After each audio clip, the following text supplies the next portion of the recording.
Everybody wants happiness. Nobody wants suffering. Animals want happiness and they don't like suffering. Human beings want happiness, don't want suffering. We're all the same in that way. The difference between ourselves and animals is that we have the brain, we have the intelligence to be able to think way into the future.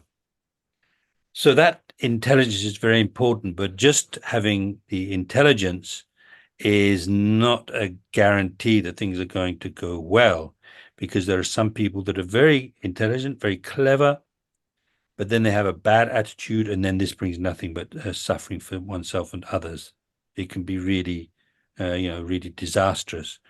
Whereas when you combine the intelligence with a good attitude, the wish to be of help to others and so on, then so much good can be done.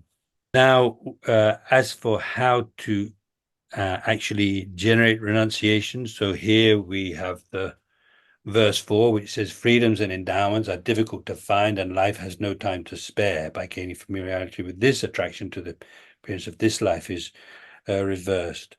So Lama Tsongkhapa explains two ways for generating renunciation, two things to think about in order to get renunciation. So first is in terms of this life.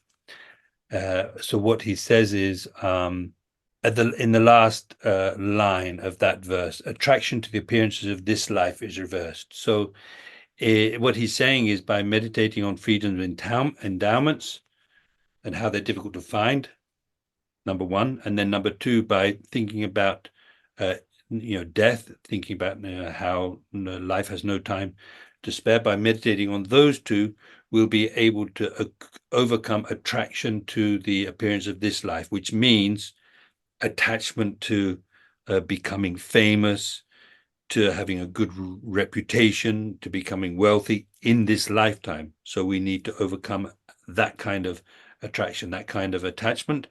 And then there's also the attachment to good things in the future life, like thinking about how after this life you would like to be really famous, you like to be powerful, and so forth. So Lama Tsongkhapa talks about methods for overcome both of these types of attraction in order to generate renunciation.